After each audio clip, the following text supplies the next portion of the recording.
जय हिंद दोस्तों। मैं हूं विजय वेदांत और आज उपस्थित हूं लेकर के राष्ट्रपति के वो 14 यक्ष प्रश्न जो उन्होंने सुप्रीम कोर्ट के सामने पेश किए हैं। देखा जाए अगर ध्यान से तो ये 14 प्रश्न हम सभी भारतवासियों के मन में कहीं ना कहीं उमड़ घुमड़ रहे थे। 8 अप्रैल जब से सुप्रीम कोर्ट की एक बेंच का ये फैसला आया कि राष्ट्रपति या राज्यपाल के साइन के बिना भी राज्य विधानसभा से पारित किसी भी विधेयक को कानून बनाया जा सकता है, या अगर उन्होंने 90 दिन के अंदर अपनी एसेंट नहीं दी, अपनी सहमति नहीं दी विधेयक पर, तो डीम्ड एसेंट मान लिया जाएगा। इस फैसले के बाद से एक तरह से सर्वोच्च न्यायालय और कार्यपालिका के बीच में एक द्वंद्व खड़ा हो गया। यही द्वंद्व वास्तव में राष्ट्रपति के इन 14 प्रश्नों के मूल में है। दोस्तों, जैसा कि हम जानते हैं कि किसी भी स्वस्थ लोकतंत्र के लिए जरूरी होता है कि विधायिका, कार्यपालिका और न्यायपालिका, ये जो तीनों ही आधार स्तंभ हैं लोकतंत्र के, इनके बीच में शक्तियों का बंटवारा और इनके बीच शक्तियों का नियंत्रण और संतुलन अत्यंत आवश्यक होता है। ये जितना पुष्ट और पुख्ता होता है, हमारा जो लोकतंत्र होता है वो उतना ही पुष्ट होता है, उतना ही उसका स्वास्थ्य बेहतर होता है। जब संविधान लागू हुआ 1950 में, उसके लगभग अगले 3 दशकों तक सुप्रीम कोर्ट की यह शिकायत रही कि जो हमारी केंद्रीय संसद है, केंद्रीय विधानमंडल या संसद है, वो वास्तव में अनियंत्रित थी। लेकिन पिछले 3 दशकों से अगर हम देखें तो न्यायपालिका पर यह आरोप किया जाता है कि वो कुछ ज्यादा ही प्रोएक्टिव है, और खासतौर से वो एग्जीक्यूटिव या कार्यपालिका के जो क्षेत्र हैं उन पर वो अपना नियंत्रण बढ़ाती जा रही है। यहाँ तक कि वो कुछ ऐसे निर्देश दे देती है जो वास्तव में उसकी मर्यादा का उल्लंघन माना जाता है, या कहा जा सकता है कि वो अपनी लक्ष्मण रेखा पार कर रही हो। लेकिन 8 अप्रैल 2025 को तमिलनाडु के एक मामले में सर्वोच्च न्यायालय के 2 न्यायाधीशों की एक बेंच, जिसमें जस्टिस JB पारदीवाला और M महादेवन थे, इनकी बेंच ने एक फैसला दिया। इस फैसले ने एक तरह से अंदर ही अंदर समीक्षकों के मन में एक तूफान सा खड़ा कर दिया। हम पहले इन 14 प्रश्नों की बात करें, आपको उस निर्णय के 4 प्रमुख जो तत्व हैं उनके बारे में बताना चाहते हैं। सबसे पहली बात, 8 अप्रैल के इस फैसले में सर्वोच्च न्यायालय की बेंच ने कहा कि राज्यपाल जो विधानसभा से या विधानमंडल से पारित विधेयक है उसको अनिश्चित काल तक अपने पास नहीं रख सकते। उनको 90 दिन के अंदर अपना निर्णय देना होगा, और अगर राज्यपाल ने विधानमंडल द्वारा पारित, राज्य विधानमंडल द्वारा पारित विधेयक को राष्ट्रपति के लिए आरक्षित कर लिया है, तो राष्ट्रपति को 90 दिन के अंदर निर्णय लेना होगा। और अगर ऐसा निर्णय नहीं होता तो विधेयक बिना राज्यपाल के दस्तखत के, बिना राज्यपाल के एसेंट के, डीम्ड एसेंट के रूप में पारित मान लिया जाए, पास मान लिया जाए। सीधी सी बात है कि ये राष्ट्रपति और राज्यपाल के फैसले को सुप्रीम कोर्ट के द्वारा एक प्रकार से कह सकते हैं ओवरराइड करना था। उनकी शक्तियों के उनके शक्तियों का अतिक्रमण था ये, जिसको लेकर के हमारे राज्यसभा के सभापति माननीय धनखड़ जी ने एक लंबा चौड़ा अपना वक्तव्य दिया, जिसको बहुत से न्यूज चैनल्स ने वाजिब भी नहीं माना। लेकिन आप जानते हैं कि धनखड़ जी कानून के बड़े विद्यार्थी हैं, और वो इनके दांवपेच और इनकी जो दूरगामी परिणाम है इससे अच्छी तरह से वाकिफ है। उन्होंने ये बात कही कि मान लीजिए कि अगर संसद कोई निर्णय दे दे, किसी मुद्दे पर कोई निर्णय कर दे, तो क्या सुप्रीम कोर्ट मान लेगा उसे? क्योंकि संसद के पास किसी मुद्दे पर निर्णय करने का अधिकार नहीं है। ये अधिकार न्यायपालिका के पास। ठीक वैसे ही जो न्यायपालिका होती है उसको कानून बनाने का अधिकार नहीं है। अगर वो कानून को ओवरराइड करती है तो निश्चित रूप से ये चीज संविधान के अनुरूप नहीं मानी जाएगी। तो पहला तत्व तो ये हो गया कि राष्ट्रपति और राज्यपाल के ऊपर सर्वोच्च न्यायालय ने एक प्रकार से समय सीमा की पाबंदी लगा दी, इसका उल्लेख कहीं भी संविधान में नहीं है, किसी भी अनुच्छेद में का उल्लेख नहीं किया। दूसरी बात जो इस निर्णय में कही गई वो ये कहा गया कि अगर राज्यपाल राष्ट्रपति को कोई विधेयक आरक्षित करते हैं तो ऐसे मामले में जरूरत पड़ने पर राष्ट्रपति सर्वोच्च न्यायालय से सलाह मांग सकती है। ये मुद्दा भी या ये जो तत्व है ये तत्व भी संविधान में नहीं कहा गया। तीसरी बात जो और भी ज्यादा अचंभित करने वाली होती है कि यहां पर वस्तुतः सर्वोच्च न्यायालय ने संविधान को इंटरप्रिटेट किया, लेकिन इंटरप्रिटेशन के लिए उसने किसी प्रकार की संविधान पीठ नहीं बनाई थी। आपको मालूम है कि अनुच्छेद 145(3) के अंतर्गत कम से कम 5 जज, एटलीस्ट 5 जजेस, उनकी जो बेंच होती है वही संविधान को लेकर के किसी प्रकार का इंटरप्रिटेशन कर सकती है। उससे ज्यादा उसमें जज हो सकते हैं लेकिन 5 से कम नहीं होने चाहिए। जबकि जैसा कि हमने आपको बताया कि ये जो निर्णय था ये सिर्फ 2 जजों का निर्णय था, 2 जजों की बेंच का निर्णय था। आखिरी और चौथी जो बात इसमें कही गई वो ये थी कि आखिर सर्वोच्च न्यायालय को ये शक्ति कहां से मिली जो ऐसा निर्णय दिया उन्होंने। तो इसके लिए उन्होंने अनुच्छेद 142 का उल्लेख किया। अनुच्छेद 142 वो टोटल जस्टिस के लिए, किसी को संपूर्ण न्याय देने के लिए वो असाधारण कदम उठा सकता है। ऐसी ताकत सर्वोच्च न्यायालय को संविधान के अनुच्छेद 142 में दी गई है और जजेस का कहना था कि हमने इसी शक्ति का प्रयोग किया। इसी पृष्ठभूमि में राष्ट्रपति मुर्मू ने 15 मई 2025 को सर्वोच्च न्यायालय के समक्ष अनुच्छेद 143 के अंतर्गत 14 प्रश्न पूछे और इन 14 प्रश्नों में जिन संविधान के अनुच्छेदों का उल्लेख किया गया था वो अनुच्छेद हैं 200, अनुच्छेद 201, 131, 361, 142, 143 और 145 सब क्लास 3। इन अनुच्छेदों को का रेफरेंस देते हुए, इनका उदाहरण देते हुए इसमें जो 14 प्रश्न पूछे गए उनमें से ऑलमोस्ट आधे प्रश्न, 7 प्रश्न लगभग, वो सिर्फ अनुच्छेद 200 से जुड़े हुए हैं। अनुच्छेद 200 जैसा कि आपको मालूम होना चाहिए कि यही वो अनुच्छेद है जिसमें राज्यपाल को विधानसभा द्वारा पारित किसी विधेयक पर निर्णय लेने की शक्ति मिलती है।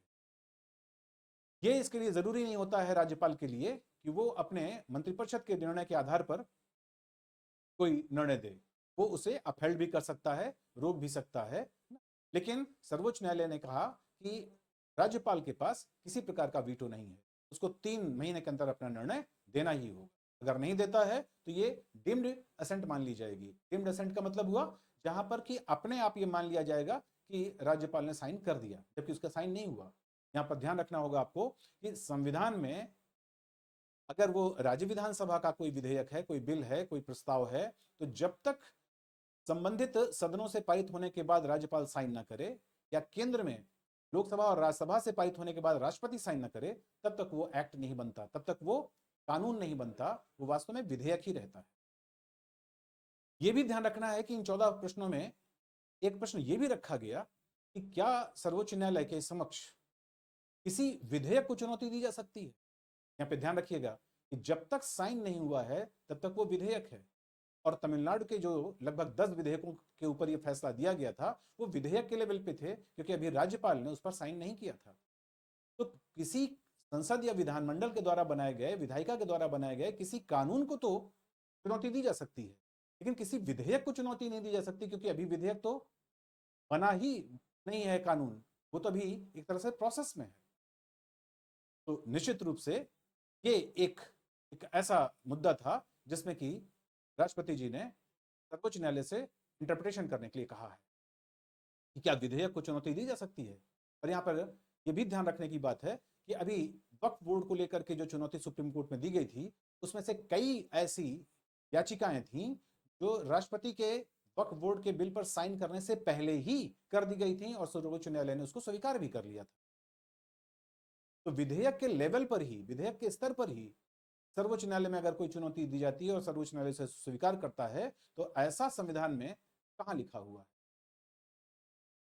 इसके अलावा अनुच्छेद 201 वो ये बताता है कि जब राज्यपाल किसी भी विधेयक को राष्ट्रपति के विचार के लिए आरक्षित कर लेता है, तो वहां पर राष्ट्रपति की क्या भूमिका होती है। लेकिन यहां पर सर्वोच्च न्यायालय का कहना है कि राष्ट्रपति को न केवल 3 महीने के अंदर यानी 90 दिन के अंदर अपना निर्णय देना होगा, और अगर उन्होंने निर्णय नहीं दिया तो इसका इसका कारण उनको बताना पड़ेगा। यानी राष्ट्रपति से एक्सप्लेनेशन कॉल कर लिया गया। सर्वोच्च न्यायालय ने राष्ट्रपति से एक्सप्लेनेशन कॉल कर लिया।